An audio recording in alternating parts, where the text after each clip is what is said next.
The other day I was going to a restaurant, a Brazilian restaurant, right? A Huh? steakhouse. No. Sure. You. Yes. And then when I was coming back, I parked my car with a valet, and the guy comes to me and say, "Hey," and I say, "Oh my gosh, I did something wrong." The valet say, "Am I driving wrong? Am I driving to the wrong place here? What's going on, man?" And I was leaving, right? I was driving out, and I have my sign for painting, and the painter, the captain painter staff, my car saying, here, get my business card here. If you need a realtor, I can be a realtor. And I say, oh my gosh, the valet is a realtor too.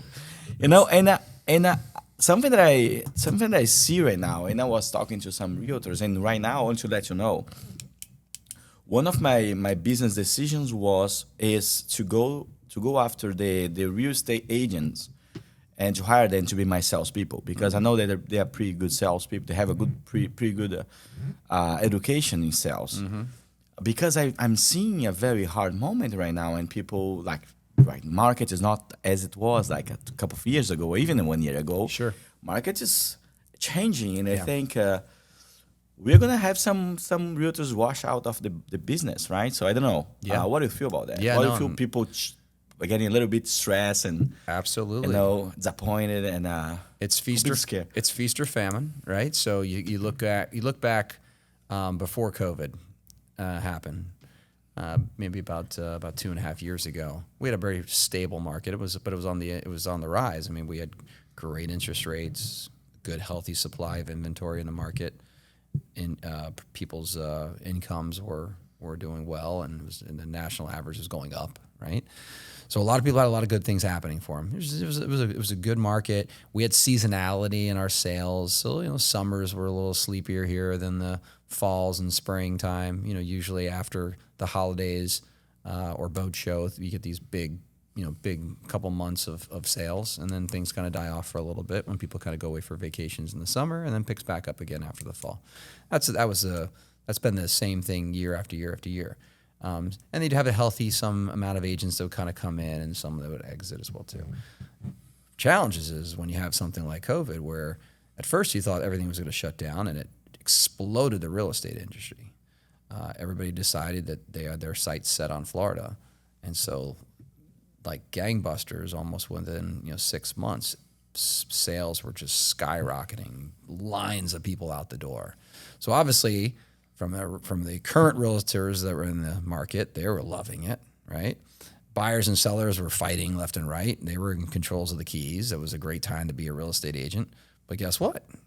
Everybody else on the outside that was looking in going, hey, maybe this is a good time for me to get my license. So there was a mass drive to people to go get their license and see if they can kind of tap into that piece of the pie, And what happened was that you're right. The amount of licenses that were issued over the last 2 years was just, was historical as well too, just as the prices were. Now what you're seeing is that the inventory has slowed down, and to your point, it got competitive again. So I kind of feel like there's a percentage of real estate agents that have sort of a swing door effect. They come in when it's good, and they leave when it's not, right? Okay. And the question is how much of an impact do they make when they really are inside, right? Yes. So for right now, we are seeing people that are consolidating. They're either joining teams because they feel like being out there on their own is a lot more difficult than it was 6 months ago. We're seeing that trend happening. At least I am. I'm taking on new people for my team now. People, the agents just don't want to be on their own. They want more support. They want to use other listings off of each other to help each other find new listings, right? And then, of course, the part-time, let's call them the part-time agents, there's not a lot of deals out there for even themselves. So they're kind of, debating whether or not they want to hold their license or keep it active because really the reason why they got the license in the first place was maybe to save a couple bucks on a personal purchase, versus actually getting out there and trying to compete against us, And that's a good thing though. I mean, I think it's a good learning lesson for people that are working with real estate agents that they should take a little bit more time to kind of qualify the agent that they're working with. So to your point, do you hire the guy for the valet? If you interview an agent and he has 3 other jobs other than real estate, it's probably not the real estate agent's not his first, being a realtor is not his first job. So, but there is agents on there are agents on my team that, have a second job because they're trying to pay the bills until real estate,